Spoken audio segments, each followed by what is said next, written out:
اگر میں اس پہ تفصیل سے گفتگو کروں تو بہت باتیں، بہت دلائل ہیں، میں ان تمام دلائل کا احاطہ ہم اتنے سے وقت میں نہیں کر سکتے۔ میں آج خاص طور پہ حضرت امام ربانی مجدد الفسانی رحمۃ اللہ علیہ کی کتاب سے، ان کے مکتوبات سے بھی کچھ حوالے کوٹ کرنا چاہتا ہوں، تاکہ بالکل پتہ چلے کہ ہمارے اسلاف اور بزرگان دین ہمیں کیا عقیدہ دے کر گئے ہیں، اور ان بزرگوں کے ماننے والے آیا سب ان کے نظریے پہ چل رہے ہیں یا کچھ چل رہے ہیں اور کچھ نہیں چل رہے؟ یہ ہمیں پتہ چلنا چاہیے کہ ہمارے بزرگوں کے عقائد و نظریات کیا تھے، تاکہ آج کے دور میں کلیئر ہو سکے کہ کون ہے جو ان بزرگوں کے راستے پہ چل رہا ہے اور کون ہے جو اس سے ہٹ گیا ہے۔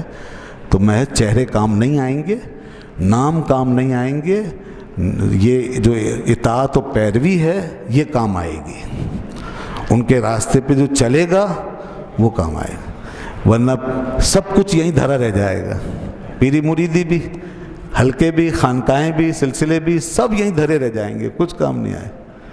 یہ دیکھا جائے گا کہ کون بزرگوں کے دامن سے وابستہ ہے، ان کی تعلیمات سے وابستہ ہے، اور کس نے ان کا راستہ چھوڑ دیا۔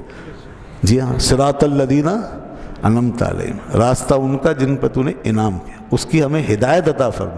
میں نے یہ کتاب مکتوبات امام ربانی، یہ ہمارے نقشبندی سلسلے کے بزرگوں میں اکابر میں سے شمار ہوتے ہیں، اور اس دور اخیر میں پوری دنیا میں ان کے بعد کوئی ان کے برابر، ان کے ہم پلہ کوئی بزرگ پیدا نہیں ہوا جو مقام و مرتبہ حضرت امام ربانی مجدد الفسانی رحمۃ اللہ علیہ کا ہے۔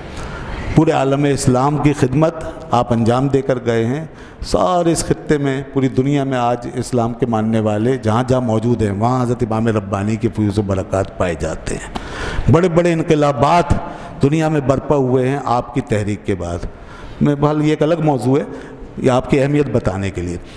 آپ کی ذات سے سارے سلسلے منسوب ہیں، آپ قادری میں بھی بیعت کرتے تھے، چشتیہ میں بھی، سورورجل، مگر سب سے زیادہ نقشبندیہ میں۔ تو اب خاص طور پہ نقشبندیہ حضرات جو ہیں ان کو تو اس بات پہ زیادہ غور کرنا چاہیے، اور تمام عالم اسلام کو یہ سمجھنا چاہیے کہ ہمارے ان بزرگوں کا نظریہ کیا تھا۔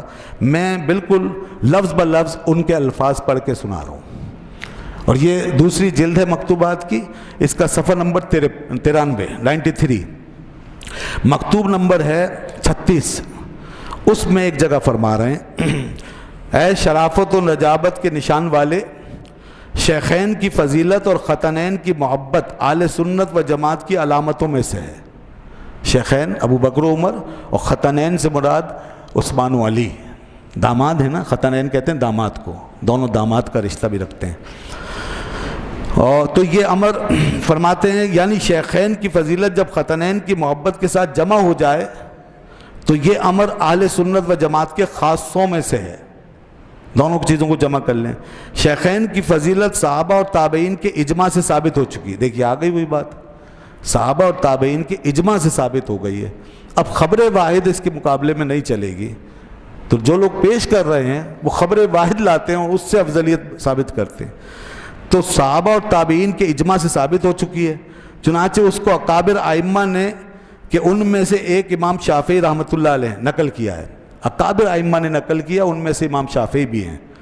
اور شیخ ابو الحسن اشعری فرماتے ہیں کہ حضرت ابو بکر اور حضرت عمر رضی اللہ عنہما کی فضیلت باقی امت پر قطعی ہے، باقی امت پر قطعی ہے، اور حضرت امیر یعنی علی رضی اللہ تعالیٰ عنہ سے بھی تواتر کے ساتھ ثابت ہے، حضرت علی سے بھی ثابت ہے یہ بات، کہ اپنی خلافت اور مملکت کے زمانے میں جم غفیر یعنی بڑی کثیر جماعت کے سامنے فرمایا کرتے تھے کہ ابو بکر رضی اللہ عنہ اور عمر رضی اللہ عنہ اس امت کے سب سے بہتر ہیں۔ یہ حضرت علی رضی اللہ عنہ جو میں نے ابھی حدیث کی روشنی میں بھی سنا دیا۔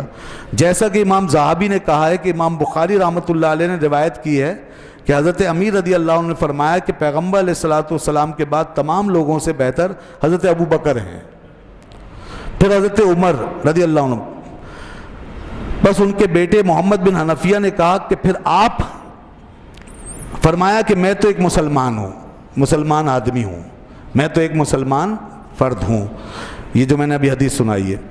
غرض شیخین کی فضیلت سکھا اور معتبر راویوں کی کثرت کے باعث شہرت اور تواتر کی حد تک پہنچ چکی ہے۔ یہ اصل مسئلہ، بار بار میں عرض کر رہا ہوں، یہ کثرت اتنی ہے کہ شہرت تواتر تک پہنچ گیا ہے مسئلہ۔ اب اخبار احاد نہ لائیے کسی کی افضلیت کے لیے، اس کی فضیلت ضرور ثابت ہوگی مگر افضلیت نہیں. جیسے رسول اللہ صلی اللہ علیہ وسلم فرمایا حسین منی وانا من الحسین، حسین مجھ سے ہے میں حسین سے ہوں. یہ حضرت امام حسین کی فضیلت ہے، افضلیت نہیں. اس حدیث کو لے کے کوئی یہ نہیں کہہ سکتا کہ یہ حضرت ابوبکر سے بھی افضل ہو گئے کیونکہ یہ تو حضرت حسین کے لیے فرمایا، نہیں. تو اس لیے غور کرنے والی بات ہے. حضرت امام ربانی رحمۃ اللہ علیہ یہی بات فرما رہے ہیں کہ یہ جو ہے شیخین کی فضیلت ثقہ اور معتبر راویوں کی کثرت کے باعث شہرت اور تواتر کی حد تک پہنچ چکی ہے. اس کا انکار کرنا سراسر جہالت یا تعصب ہے. اس کا انکار جہالت یا تعصب ہے. عبد الرزاق نے جو اکابر شیعہ میں سے ہے، جب انکار کی مجال نہ دیکھی تو بے اختیار شیخین کی فضیلت کا قائل ہوا اور کہنے لگا کہ جب حضرت علی شیخین کو اپنے اوپر فضیلت دیتے ہیں، یہ ایک بہت بڑے محدث ہیں. کون؟ عبد الرزاق، امام عبد الرزاق. اب وہ یہ بات کر رہے ہیں، دیکھیے ان کے اندر کچھ اس طرح تھوڑا غلو کا پتہ چلتا ہے، ان کے اندر غلو کے آثار تھے، مگر اس کے باوجود وہ یہاں پر ان کو یہ بات کہنی پڑی. فرماتے ہیں کہ جب انہوں نے یہ دیکھا کہ حضرت علی رضی اللہ تعالیٰ عنہ شیخین کو اپنے اوپر فضیلت دیتے ہیں تو میں بھی حضرت علی کے فرمانے کے بموجب شیخین کو حضرت علی پر فضیلت دیتا ہوں. یہ وہ کہہ رہے ہیں امام عبد الرزاق. اگر وہ فضیلت نہ دیتے تو میں بھی نہ دیتا. یہ بڑا گناہ ہے کہ میں حضرت علی کی محبت کا دعویٰ کروں اور پھر ان کی مخالفت کروں. یہ حضرت عبد الرزاق کہہ رہے ہیں کہ میں یہ گناہ نہیں کر سکتا. اب ذرا غور کیجئے کہ یہ علی کو ماننے کا مطلب کیا ہونا چاہیے، کس طرح ہونا چاہیے. وہ بھی واضح ہو گیا کہ علی کو بھی ماننا چاہیے، علی کی بھی ماننی چاہیے. اہل بیت کو مانے، اہل بیت کی بھی مانے. اصل ماننا یہی ہے، ورنہ پھر وہ ماننا ہماری اپنی من پسند کا سودا ہو جاتا ہے. اس کے بعد یہ صفحہ 353 پر ایک اور مکتوب ہے، اس کو تھوڑا سا میں حوالہ اور دے دوں تاکہ اور کلیئر ہو جائے. اور یہ مکتوب نمبر 24 ہے. اس میں حضرت فرماتے ہیں حالانکہ حضرت صدیق رضی اللہ عنہ نص قرآنی کے بموجب اس امت میں سب سے بڑھ کر متقی اور اتقیٰ ہیں، جو میں نے شروع میں عرض کیا، کیونکہ حضرت ابن عباس رضی اللہ عنہما اور دوسرے مفسرین کا اجماع ہے اس امر پر کہ آیت کریمہ وَسَيُجَنَّبُهَا الْأَتْقَى حضرت صدیق اکبر رضی اللہ عنہ کی شان میں نازل ہوئی اور اتقیٰ سے مراد حضرت صدیق ہیں. پس جس شخص کو اللہ تعالیٰ اس خیر امم کا اتقیٰ فرماتا ہے تو پھر خیال کرنا چاہیے کہ اس کی تکفیر اور تفسیق و تدلیل یعنی اس کو کافر اور فاسق و گمراہ کہنا کس قدر برا ہے. امام فخر الدین رازی نے اسی آیت سے حضرت صدیق رضی اللہ عنہ کی افضلیت پر استدلال کیا ہے، کیونکہ آیت کریمہ ان اکرمکم عند اللہ اتقاکم یہ آیت آئی کے مطابق اس امت میں سب سے زیادہ بزرگ جس کی طرف خطاب کیا گیا ہے حق تعالیٰ کے نزدیک اس امت کا اتقیٰ ہے، یعنی سب سے زیادہ متقی. جب حضرت صدیق سابقہ نص قرآنی کے بموجب اس امت کے اتقیٰ ہیں تو چاہیے کہ نص لاحق کے موافق اس امت کے بزرگ تر بھی وہی ہیں. یہ بات ہم پہلے بیان کر چکے ہیں. اور اکابر ائمہ سلف نے جن میں سے ایک امام شافعی رضی اللہ عنہ ہیں حضرت شیخین کی افضلیت پر صحابہ و تابعین کا اجماع ثابت کیا ہے، اور حضرت امیر نے بھی حضرت شیخین رضی اللہ عنہما کی افضلیت کا حکم کیا ہے. امام زاہبی نے جو بزرگ محدثین میں سے ہیں فرمایا ہے کہ اس نقل کو حضرت امیر سے 80 آدمیوں سے زیادہ نے روایت کیا ہے، اور عبد الرزاق نے بھی جو اکابر شیعہ میں سے ہیں اس نقل کے بموجب حضرت شیخین کی افضلیت کا حکم دیا ہے.